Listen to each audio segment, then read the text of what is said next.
Nzembo ya Beni est disponible en lingala et en anglais. Ceci est l'épisode en lingala.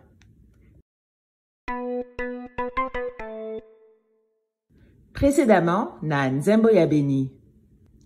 Mbote baninga, kombo nangai, Beni. Na épisode oyo e wutaki koleka, po na mbala liboso na yembaki en direct na télévision. Oui, ngai, Beni, mwana muke ya Kimbanseke. Est-ce que bokoki kokanisa ndenge wana? Moi non plus. Et nazalaki tellement ya kobanga ke na yebaki kutute ndenge nini na yembaki. Mais na yebaki ke na yembaki malamu puisque nazwaki ba vote ya public. Nazalaki numéro 1. Incroyable!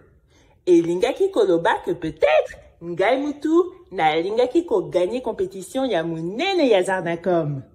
Ndoto na ngai ya munene ekomaki kokoma ya solo. Mais tongo ba Monique ngai na komaki mutu aliboso ya ba vote, ba candidat mususu ba komaki kolokela ngai likunya. Ezalaki mawa parce que tokomaki kobanda koyokana biso nyonso. Mais ezali makambo oyo ezalaka na compétition. Batu mususu bako sepela pe batu mususu bako zala na mawa. Mais quand même, nalingaki nakende kosolisa Elodie na Dorine po na consoler bango. Mais bakendeki kobombana na toilette. Bazalaki kolela. Pe nalingaki kokende kosolisa Samantha. Azalaki mutu ya mibale na ba vote, donc akokaki pe ko gagner. Il fallait tozonga lisusu na scène po na koyemba po na mbala mibale po ba partager biso. Mais na monaki pe Samantha te. Ensuite, Leki Nangai Junior a bengaki ngai po na koyebisa ngai ke maman a monaki ngai na télévision et que alingaki koya na Monsieur Diban na Zarnacom po na koya kopekisa ngai po na tika compétition. Ensuite, Madame Nebel, mwasi ya chapeau ya bleu, a monaki ke nazalaki kosolola na téléphone et ayebisi ngai na kata téléphone et na kende kobongisa yango na loge numéro 3 esika biloko na ngai nyonso ezali kuna. Mais tango nakomi na loge numéro 3, boyoka eloko nini nakutaki kuna. Samantha azalaki wana na ba assistante na ye mibale oyo bazolanda ye partout et na monaki ke azalaki na micro muke ebombanaki na katikati na t-shirt na ye. Ezalaki mongongo na ye te que public ayokaki. Ezalaki voix ya assistante na ye moko. Est-ce que bokoki kokanisa ndenge wana? Samantha azalaki chanteuse te. Azalaki nde muyibi. Escroc. En tout cas. Et aussi, Samantha azalaki nièce ya Monsieur Mvula Arthur, président ya Luxumor.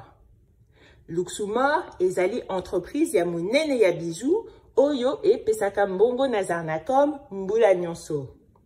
Ba pesaka ba millions de dollars pour na émission oyo. Et en vérité, bangonde ba ponaka mutu nini ako gagner compétition. Eza normal te. Ezali tricherie. Mais tango ba assistante ya Samantha ba monaki kengai na yebi manège bazosala. Ba yaki kokanga ngai, ba koyisi ngai na se et ba bengaki mokondi na bango po na koloba. Allô, Luxumor? Awa, toza na problème. Alors, ndenge bomoni, ngai na komaki na ba problème. Et après, botala ndenge makambo elekaki. Monsieur Mvula Arthur, patron ya Luxumor, na Monsieur Augustin Sergio, président ya Zarnacom, ba komaki na loge en moins ya 2 minutes. Et bazalaki ya kosilika makasi.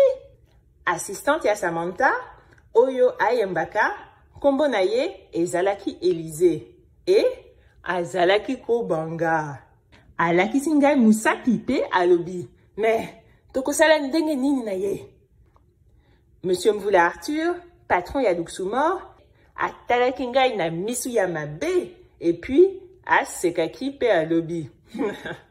Rien du tout. Bo kangaye awa pe boya na salle ya média. Toko yebisa na public que, malheureusement, Mademoiselle Béni a koyi malade et a décidé à tika compétition. N'est-ce pas, mademoiselle? Ngai, nazalaki na posa ya ko crier. Ezali ya solote. Mais, assistante mususu a kangaki ngai na se. Pe, Samantha alobi. Mais, nako yemba na nani soki Béni azali te. Il faut final ezala. Sinon te, ngai, nako gagné ndenge nini. Batu il faut bamona ngai, ndenge nazo yemba po nako gagné. Et, monsieur Augustin Sergio, président Yazarnacom, alobi. Ah, tika na yo. Toko senga na mutu oyo abimaki mutu amisatu, ayemba na yo. Monsieur Augustin Sergio, atali mikanda na ye pe alobi. Yo, Samantha, ozalaki numéro 2. P, numéro 3, azalaki Wilfried. Donc, final, ekozala yo na Wilfried. Et, bien sûr, yo nde mutu oko gagné. Ah, na lingaki ko crier li sousou, mais, assistante, azalaki ko kangangai toujours na se. Ensuite, Élisée, oyo ayembaka na place ya Samantha, alobi. Mais, toko sala nini na nzembo ya Béni? Public, alingaki nzembo ya Béni makasi. Bako bosana yango penza te. Monsieur Mvula Arthur, patron ya Luxumor, atali Monsieur Augustin Sergio pe alobi. Eh, mais oui, toko sala ndenge nini na nzembo oyo. Est-ce que ozali na ide moko? Monsieur Augustin Sergio, aseki pe alobi. Oyo eza nango likambo te. Toko pesa nzembo ya Béni na Samantha. Ekoki kutu kozala disque na ye ya liboso. Nayebi ke public ekolinga yango makasi. Boyebi basalaka kutu attention te na mutu oyo azalaka likolo na pochette ya disque. Tokoki kotekela bango disque nyonso. Monsieur Mvula Arthur yepe asekaki pe alobi. Ah, nalingaka kosala ba business na yo. Et atali Samantha pe alobi. Samantha, nièce na ngai préférée. Ozomona makambo nyonso noko na yo azosala po na yo, na yebisaki yo ke oko gagné. Na yebisaki yo ke oko zala numéro 1. Oh là là, na milobeli na motema que cette fois, ezalaki trop. Bakokaki koyiba ngai victoire na ndimi, mais bakokaki koyiba nzembo na ngai te. Ezalaki nzembo na ngai, nakomaki yango poa na koko na ngai. Alors, na poussé assistante na makasi na ngai nyonso, pe na telemaki, na tali Monsieur Sergio na misu pe na lobi. Boza na droit ya kosala ndenge wana te. Ezali nzembo na ngai, ngai mutu na komaki yango. Mais, Monsieur Augustin Sergio asekaki lisusu makasi pe alobi. Mais bien sûr, nakoki kosala yango. Et, alakisaki ngai ba papier oyo azalaki nango na maboko pe alobi. Obosani ke osinyaki ba papier tango omikomisaki na concours. Ba papier wana ezoloba ke ozopesa biso ba droit ya ko utiliser nzembo na yo. Opesaki biso ba droit na yo. Ngai, na se rappeler tango na yaki komisa na concours na Madame Mebel, mwasi ya chapeau ya bleu, tango akangaki ngai photo. Na tangaki ba papier te avant na signer. Eh, ezalaki nde boye. Na pesaki bango ba droit na ngai. En tout cas, na yebaki lisusu eloko ya koloba te.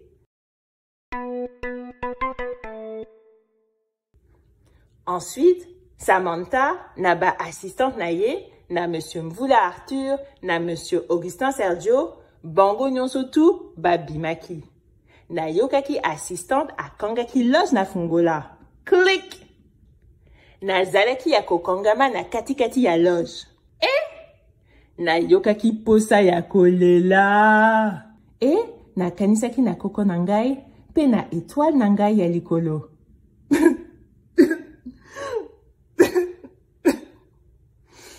na eshwaki. Nazwaki te. Étoile nangai ya likolo elingaki kokufa. Et aussi, maman alingaki kozilika makasi nangai. Alors, nakanisaki, oh, maman azalaki déjà na nzela pona koya na studio. Junior ayebisaki ngai ndenge wana. Et ensuite, nakanisaki, Junior, téléphone. Ah! Nazalaki toujours na téléphone portable na poche nangai. Nakokaki kobenga ye. Donc, nazwi téléphone nangai, na composé numéro et Tango Junior ayambaki na yebisi ye. Junior, bakangi ngai na loge moko ya Zarnacom. Concours ya Zarnacom ezali concours moko ya bami yibi. Patron ya Luxumor alingi à se débarrasser nangai. Il faut otindela ngai mutu moko po na koya ko bimisa ngai awa. Et Junior alobi, Nini, ozoloba nini? Et na yebisi ye lisusu. Junior, bakangi ngai na loge moko ya Zarnacom.